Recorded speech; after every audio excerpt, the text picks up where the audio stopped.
Hello everyone, welcome to my YouTube channel. I know I'm doing some videos on supervised machine learning, and then my plan is to do some work on the unsupervised machine learning, then deep learning, NLP, everything will come slowly. I I normally try to make it over the weekend as much as time I have, but let me give you some practical example because when you're learning something new and if you can relate like how that application, the machine learning is actually related to your real life, that will help to understand more better way and that will give the more interest also.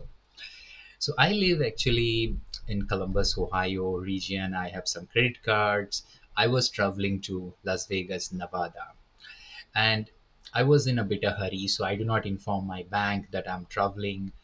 And what happened, like when I landed into Nevada, Las Vegas airport, and then I thought, okay, I will use my card for some purchase purpose actually.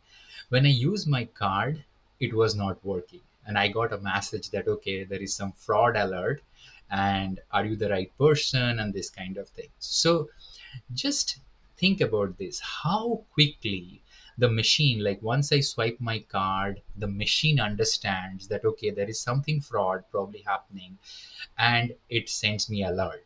Okay, and then I contacted bank and then said no, it is I'm the right person, and they verified my informations with some of the details, and then they actually released the lock. But how exactly in the back end it's work? Like normally I use my card into my Columbus, Ohio region, Dublin, Powell, all this region. So they have a pattern actually, and they have some kind of a data.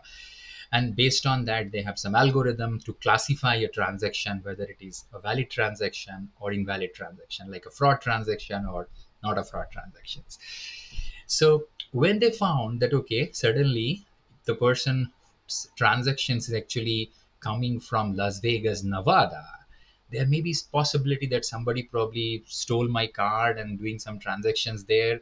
So immediately based on that transaction, they identified this may be a fraud.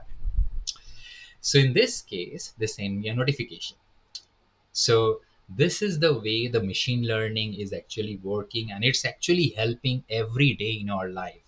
So I just thought to give this kind of practical example which might help you to understand, like this is kind of an example of a classification problem also, right? Whether this particular transactions is fraud or not. I probably simplified it very easily. In actual world probably there is a lot of complex things are going on, but just think about that. This is kind of a one transaction which I made on Las Vegas, Nevada, and based on that transaction the model identified, oh, this is probably a fraud transactions, right? So very interesting. So hope this kind of story, like if you feel in your life and if you share in the comment sections, I would like to hear that. And thank you for like listening these things, and I'm glad that I'm able to share these informations to you. See you in the next video, which I'll probably do on the decision tree regression problem, actually practical example. Thank you, have a nice day, God bless you, bye.